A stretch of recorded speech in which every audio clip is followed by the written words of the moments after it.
وخد القرار يا معالي المستشار عادي، ما تشيلش انت شيله. اجتمع قول كهرباء براءه، احترام، كنت انا برئيس محكمه نقض ولجنتك ناس محترمين، ما بتخافش. قول كهرباء براءه، هنديله جائزه نوبل في الادب او في قله الادب، مش هتفرق معانا. انما حضرتك اجتمع. انما الاخ مدحت يقول لك ايه، ويعني لما لجنه التظلمات تقعد اسبوع ولا اسبوعين ولا ثلاثه وتجتمع بعد السوبر. نعم يا اخويا، نعم. انت بتخاطب عيال صغيره. عندنا اجتماع مجلس اداره يوم الاحد ان شاء الله. كلام اخير غير قابل، من غير ما حد يقعد يبعت لي، مع احترامي لكل ميدو وخالد غندور، انا شايفه منفعل وكان بيوجه الكلام ليه. ما تخافش يا خالد خالص، الحل بسيط جدا والدوله عارفاه. لجنه التظلمات تجتمع تقول قدامنا خلاص 10 ايام خلصوا، لان ما كانش اجتمع قبل يوم ال10. ليه؟ ممكن انا اعمل في التظلم بتاعي اضيف حاجه جديده، هو يضيف حاجه جديده، خلاص اخر يوم النهارده. كلام غير قابل للنقاش. حضرتك تجتمع النهارده، بكره الجمعه السبت ولا حاجه، كهرباء براءه يروح يلعب، وهتلاقينا احنا اول ناس رايحين.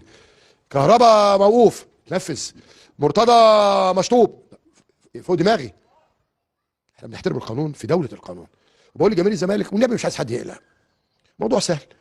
اجتمعوا، هيروح جاي بكره اتحاد الكوره.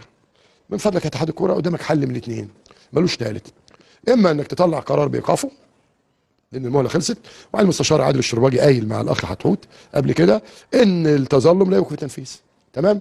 وعادل الشرباجي استحاله يرجع في كلامه نهائي.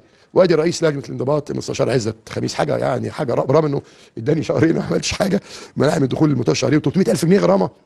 يعني ده انا لو قتلت حد في الشارع بعربيتي قتل خطا 100 جنيه، لكن ده قرارهم احترام، ده قرارهم واحترام. فحل قدامك حل من اثنين، لجنه التظلمات تجتمع برئاسه المستشار عادل الشرباجي معاه كوكبه من القضاء انا ما اعرفش اسمائهم، ويقول والله كهرباء براءه، اتفضل وهنروح كلنا. انما انت عايز تحرج الدوله وتحرج الدنيا في دوله الامارات المتحده، خلي بالك، وانت عارف ان كهرباء ده قبل كده في ماتش السوبر في الامارات، ماتش كان 100 100 علاقه بين لعيبه الاهلي المحترمين كلهم زي ولادي ولعيبه الزمالك المحترمين، ماتش ما فيهوش اي مشكله. نزل كهرباء قبل نهايه الشوط الثاني ضرب حازم امام متعمد، الماتش ولع وحصلت معركه. انتوا عايزين ده تاني؟ عايزين ده يحصل تاني؟ هي دي مصر هناك؟ ده انا فاكر ان المجلس ده كان يقول لا يا ابني مش عشان بقى توقف، عشان الموضوع الاخير ده. انت بعد الحركه اللي عملها للزمالك والزملكاويه واللعيبه، الحركه البذيئه دي، انت متخيل حد هيقبله يلعب قدامه من غير بقى انضباط؟ من غير، انا بقول لك هو افرض انا بقى لا قدر الله وانت راجل محترم رحت شتمك، انت تجرؤ نفسيا تستضيفني في برنامجك ده ولا بعد 100 سنه؟ ده انت مش هتسلم عليا.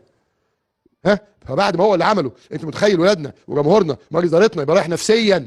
الواد ده في الملعب اللي مطلع لسانه للفيفا ومطلع لسانه للنادي ومطلع لسانه لجنه انضباط ومطلع لسانه جماهير الزمالك، لا احنا مش قطه كاوتش، انسى. ولو اخر يوم ليا في هذا النادي هدافع عنه. فانا واقف هو اسد، والله انتوا حليتوا المشكله اللي هي اساسا مفيش مشكله. اجتمع، انا بقول لك اهو معالي المستشار الجليل، اعمل اجتماع وقول الغاء كهرباء، كل عقوبات كهرباء، الفلوس والايقاف، احترام، ولا هنطعن في اي حته، احترام. كهرباء موقوف 12 ماتش، احترام. انما لازم الموقف الواد ده يتحدد قبل ما نروح الامارات، ما تحددش لكل مقال مقام.